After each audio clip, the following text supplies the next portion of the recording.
feeling good and I'm ready. Oh boy. Woo! LeIllKid at OneYoungsta holding it down, bringing that street geek and nerd soul. What is up, my people? Today, coming with another wonderful episode of On Screen. Glad to have you here. Good to see your beautiful sunshiny faces. And we talk about some Star Trek Discovery. Man, I'm so glad this show is back. Glad this show is back. Said I'm glad this show is back. Anyway, before we get started off, big shout out to all my Patreon supporters. Big shout out to Panda, Jamal Lee, Tyler Bennett, Thought Crimes, Enrique Carry On, Tim I, Kibi23. Look, it's the whole list of y'all.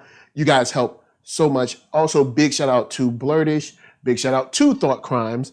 Big shout out to Double Toasted doing their thing. Not Fan Bros, formerly Fan Bros, for all nerds. Blurred Girl. I'm losing people. Blurred Over. Blurtish. I think I already said them. Shouts out to everybody. Glad y'all doing y'all thing. And don't forget SP the Soul Prophet that brought us in with that dope music. You can check him out on IG. That's right. And Arcatron, the rest of the Four Horsemen, and High Sign. I just heard some new music from him, Crazy, and PL Parker Lewis. But we here now. We on the planet. You know what I'm saying? We finally get to see how the Discovery arrived. And, in the last episode, we were talking about the way quantum, whatever, timing or whatever, they could land tomorrow or they could land 85 years from now. Who know when they're going to land? Who know when they're going to come out?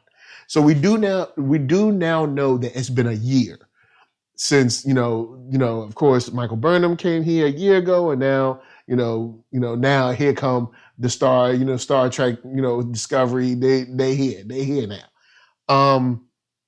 This episode is an episode that I liked a lot because it had a great mixture of the characters, kind of, character and attitudes mixing and melding. Before I get into those characters that were mixing and melding, I want to say two things. One, the effects on this show. The effects on this show are still stellar. Like, man, y'all doing it. Like, I ain't gonna front. Y'all are doing the dang thing. Shouts out to all the behind the scenes folks. All the directors, the concept artists, the effects, the editors. This joint is put together well. The cinematographers, this joint. We're looking at a third season that does not seem to be showing any signs of slowing down, which is something that I'm happy about. You know what I'm saying? The show is still killing it. And this is an episode that kills it through character. Also, I wanted to add in the parasitic ice. I thought that was very creative. I've never seen anything or heard anything like that. Maybe it's been in Star Trek before, but I haven't seen every episode of every Star Trek ever. So maybe it's another one that I haven't seen, like Enterprise or something, but I've never seen it before. I thought it was a cool, nifty take on, the danger and the evolve, the evolution of a planet and how dangerous a planet could be. Just in its weather and nature, you know what I'm saying? Not meaning like animals or something, but just its precipitation or whatever. So that's dope. But outside of the way, man, it's good to see the crew back together again. I really like to see Saru. Saru, man, from knowing where he came from, Saru, man, making me proud out there, acting captain. You know what I'm saying? He captain, boy. You saw they came through the wormhole. They was looking like they was about to crash. Did you see him panicking? Nah, he got up in his chair. You know what I'm saying? He made sure he kept everybody calm and cool. He directed everyone. They braced for their impact. They impacted the heck out of that planet. It was like a big rock of a planet just floating away. It's like a low atmosphere asteroid or something. I don't know, whatever it was. Whatever it was just up there. They hit it hard. Then, you know what I'm saying, they had the plans to, shoot the ground, and all of these effects were crazy good. But I gotta give it to him, man. I gotta give it to him. Steady, sure of himself, trusting in his crew, believing in their ability, you know what I'm saying? Not like micromanaging and stuff. These guys are family. They have more so. I remember at the end of season 1, I was like, these guys are a family. Nah, man, like they have truly grown. This is on another level. Because of course we know before the Vihari or Vitari or Kahari, what happened to Saru? Remember his little things was acting weird, he got sick, and he thought he was gonna die, but he didn't die. Whatever that was. Remember he used to be, Saru used to be kind of like, he worried a lot. But now to see him sure of himself, see him handle himself in a fight as well, like, yo, man, I'm proud of him. They hit the ground. He rallied the troops. We're gonna be all right. We got to find Michael Burnham, but right now we got to handle this ship. We got to keep it together. And not only was that scene directed well from kind of like a monologue standpoint, but also all of the body language on the people that were responding to him showed that they trusted this guy. They believed this guy to get them through. You know what I'm saying? I just like that moment on the bridge. And then also showing people around the ship just kind of like trusting in this mission that they're on. It's really dope. It's really dope. So into the different relationships, we got Giorgio, we got Saru. Boy. All right, so check it.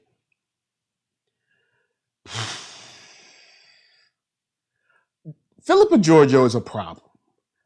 I love Philippa Giorgio. I'll talk about her a little bit later, solo. But Philippa Giorgio and Saru are like oil and water. And I love seeing them together because Saru is doing his best to not go crazy. Because, you do have a whole ship and everybody else to handle. But,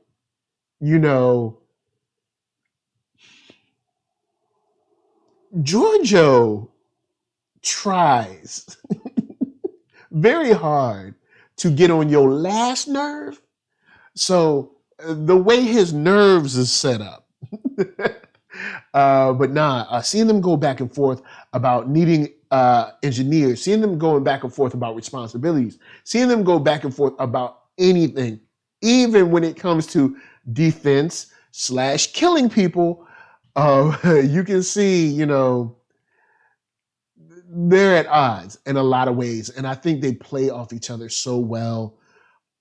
I can't say enough. Michelle Yeoh, I've been a fan of hers for years and years.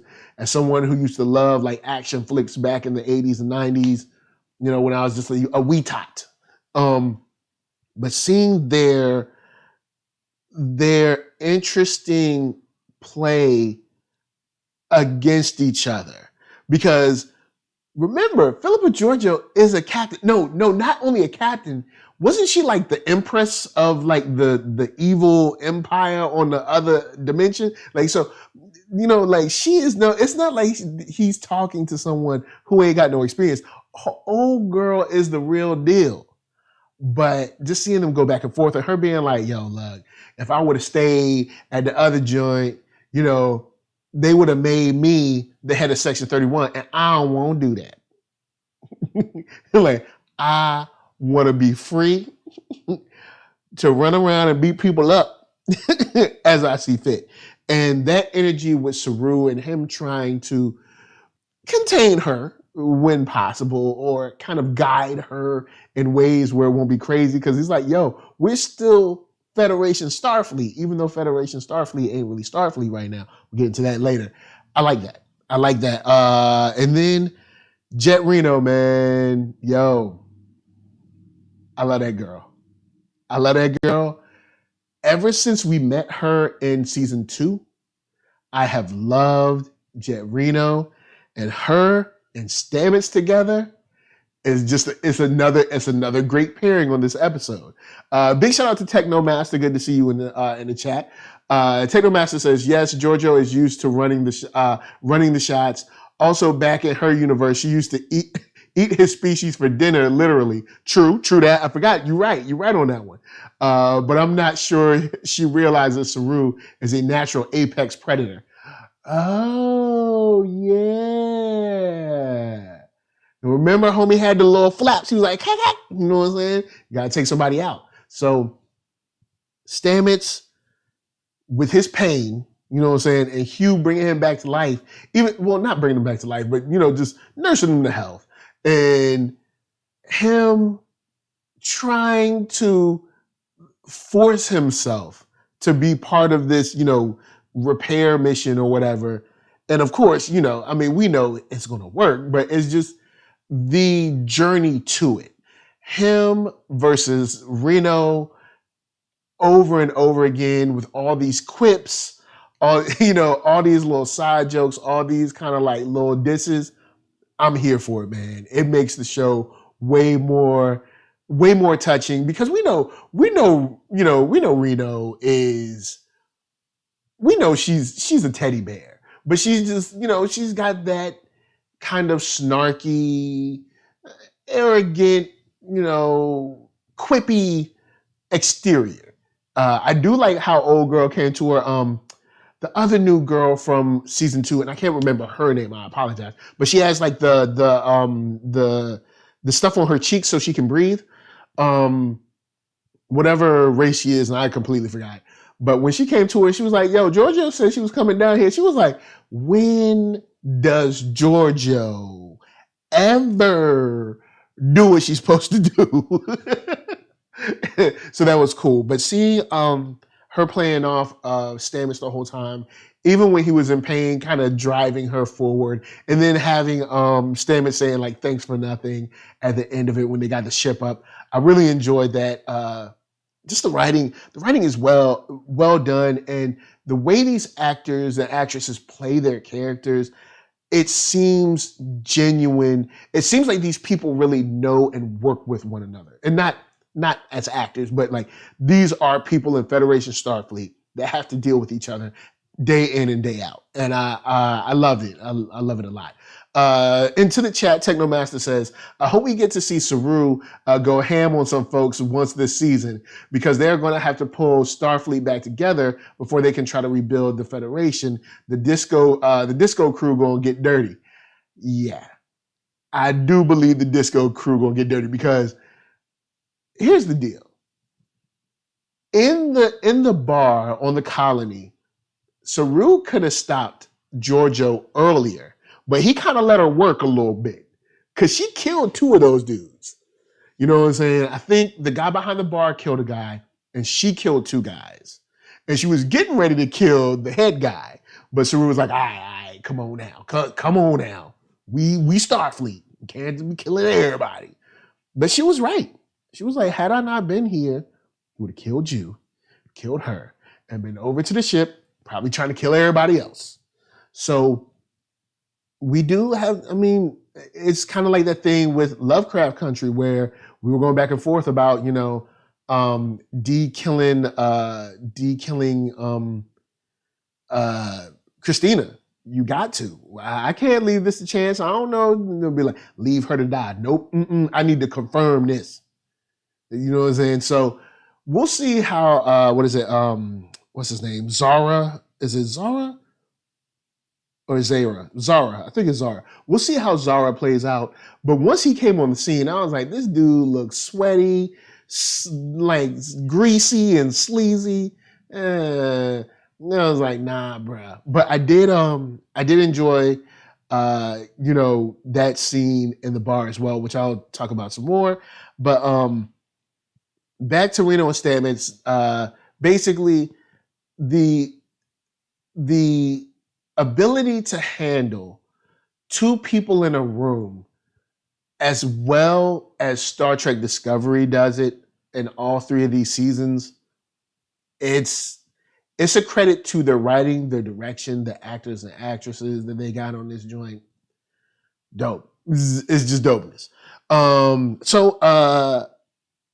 One thing that I like to see the continual growth of is Tilly. And I know Tilly, if you were with me back in season 1, I did not like Tilly. I thought she was a nice person that meant well, but didn't need to be on the show. But what up, Mr. Black Culture? What up? Man, Tilly has found a way to burrow herself into my heart in a way that I don't enjoy, because I couldn't stand the girl. But something happened when she went on the other side and she had to toughen up. I was like, you know what? I'm down with Tilly now. You know what I'm saying? I ain't mad at that girl. You know what I'm saying? I'm cool with her. You know what I'm saying? So her moment between Saru and herself as they're walking towards the colony, I thought was very, very telling about the friendship and the kinship and kind of like the family they've created on the ship, which is, she's like, you could have brought anybody, you could have asked anybody, blah, blah, blah. And she was like, I'm talking because I'm scared. And he just looked at her in a very assuring way, like, I know you're scared. It's cool. Don't worry about it. We here. We gonna be all right. And I love that, because normally the old Saru would be kind of upset and annoyed about her. But new Saru is very calm and loving and, just assured of himself. And then seeing him say, you're the engineer I trust, that was awesome. That was beautiful. I like that moment. And then also the moment where they worked together very interestingly in the bar, I liked as well, where they were able to, even though they were way behind the 8 ball with being a man and woman out of time, hey, they not only operated well as Starfleet, but they operated well as people that were kind of able to quickly ingratiate themselves to someone who doesn't know them and be able to work out a deal. Shout out to Mr. Black Culture, say he's the captain now. And yes, Zara was wearing spurs in the 32nd century. I was like, okay, they definitely making this a Western. Man. But Saru is definitely a captain. I love Burnham, but he's the dude to lead. Yeah, and Burnham actually, you could see in season 2 that she had kind of backed up and she's like, I don't want to be captain. You could see that she was kind of moving away from wanting the captain spot. In season 1, she definitely wanted, she was on the track to kind of be captain. That was kind of like on her mind. But in season 2, you could tell that she was like, nah, I'm cool. You know what I'm saying? I don't want, you know how when you think you want something a lot and then you get it or you get close to it, you have a proximity to it where you're like, you know what, this isn't really what I want. And I think that's the kind of the moments and the energy we had with Burnham around being captain and sitting in that chair. I think we got a lot of that in season 2.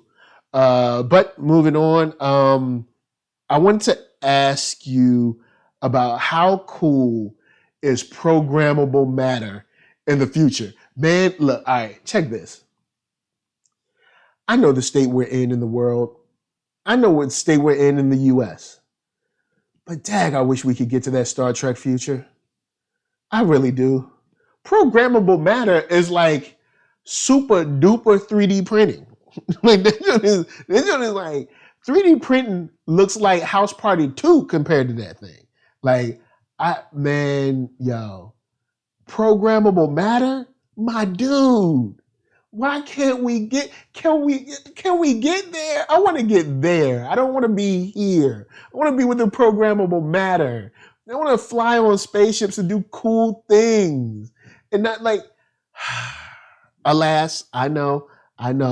Every time I bring up Star Trek, I also have to, because people will come in and be like, remember, before they got to that beautiful Star Trek future, they had a third world war, essentially a third world war. So I know. And, the third world war, any world war ain't pretty. You know what I'm saying? But, dang, man, that Star Trek future is so sweet. Programmable matter? Like, you can just hit a little button or a little pen or something and just build it up.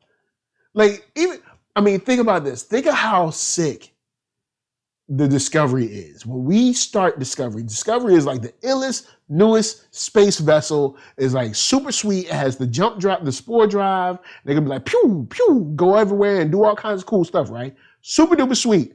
Now they're in a place where it's like all your stuff is mad old. You know what I'm saying? And tag, it would be so cool. Technomaster said, dang, I was just about to say the same thing about World War III.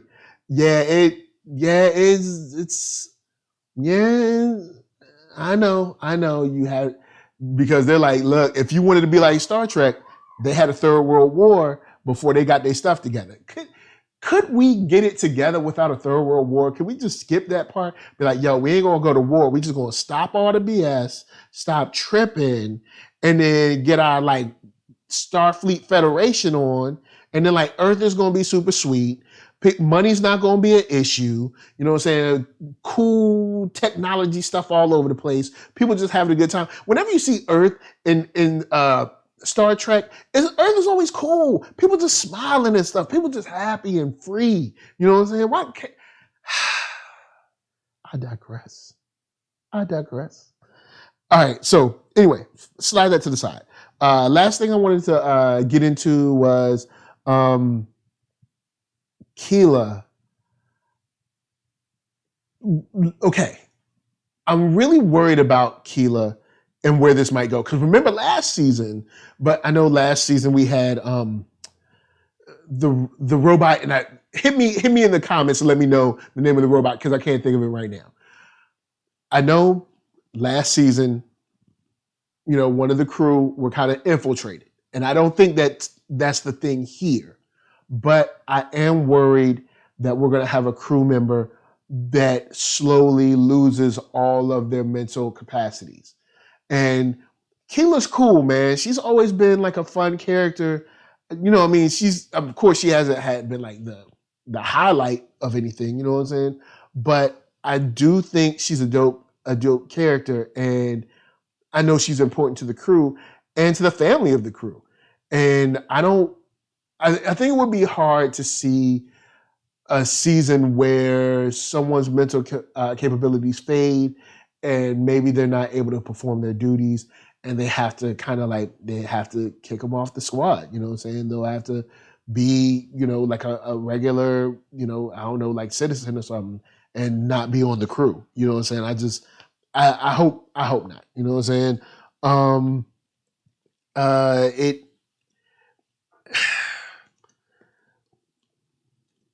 don't know. I don't want that for her. You know what I'm saying? She's a dope character. And I know last season Ariam was more like hacked. And I actually liked Ariam. I thought Ariam was super dope. But I don't want Keela, or Lieutenant Detmer or whatever, Detmer or whatever, to, end up being like a vegetable over this thing. You know what I'm saying? Especially when she came, she put everything, shot all the rubble and everything, and created the ability to land as safe as they could land. Now shouts out to Mr. Black Culture, said, remember, Star Trek is supposed to reflect the society, USA, etc. this time. And also Technomaster said Discovery is vintage, but with the bust up subspace and the burn, the spore drive may make them the flagship. At least that's where I think they're going. Yeah, because the spore drive is going to be dope, especially if we have any, if kind of like the spores remember or have any memory of their connection to the Federation, you know what I'm saying, and the ability to use it and maybe to help lend a hand or whatever. So yeah, the spore drive is dope, man. Like, and hopefully we'll be able to see it move some more, because in that first season when they had that fight scene where it was like, you know, jumping all around the ship and shooting it, that was dope. When they did they did like a crazy fight sequence where the ship did like 56 jumps or something stupid, some stupid crazy number like that, and it was dope. It was super dope. So speaking of the ship, since I've kind of talked about all the characters I want to get into, speaking of the ship, the Discovery is a pretty sturdy ship. Like, let's just look at this episode for a moment. Okay, so comes through. Oh, remember, we just this ship just finished fighting a battle. All right, come through the wormhole. Pew! All right, come through the wormhole. Right, then immediately into crashing into all kinds of asteroids, little minerals and rocks or whatever, just all over it. Right, then crash land on the surface, and the ship is still in one piece. I mean, yeah, there's like communications out, but this is a well-built ship. Like, they spared no expense on this ship. I'm just telling you, because I'm just saying, I'm glad Boeing didn't make that thing. That's all I'm gonna say, because you know how they get down. So that was cool. Also, that they were able to get through the crushing parasitic ice. That also, you know, so hey, look, kudos to the people that made the Discovery. You know, all them folks, whoever picked the titanium or something, you did a good job. You know what I'm saying? Because Mama said there would be days. I mean, Mama never said there'd be days like this. All right, when she built the Discovery. So we'll see what we see. But with that said, this is another episode that I dig. I like the fact that we got a little reunion at the end of the episode. Let's see, Technomaster said the final battle of season 2, in which Discovery and the Enterprise fought that battle with Control, was what I've been looking to see. Federation starships are supposed to be capital ships. Yeah, and another cool thing is with Control, because that was, I want to say that was 2018. I can't remember. I think it was 2018. But whatever year that was, I don't think it was 2019. I think it was 2018. But if it was 2019, whatever year it was, I was like, Star Trek Discovery has the best season finale of any show this year. Now, I know it was 2 parts, but bottom line, man, season 2 finale was on a whole, from a spectacle level, from an effects level, from an acting and direction level, cinematography, like, yo, Star Trek Discovery, man, people are still sleeping on this show. Like, straight up, people are still sleeping on this show for no reason. And then Technomaster says, meaning they can take a lot of hits, but still lay down some beat down. In the Next Generation era, they kept showing starships go down with a couple of hits. And be like, they get hit twice. You'd be like, yo, what happened? Be like, yo, Klingons be shooting at us all day. We be like, evasive maneuver, doing all kinds of stuff, moving the shields to the back, giving more power to the front, all kinds of things. And the other ships, they get shot one time and kaboosh, they gone. So, man, look, I don't know. I mean, of course, it needs to happen for the story too. But still, I enjoyed this episode, liked it a lot. I'm glad that we have our reunion. And on the smaller notes, I like that there is a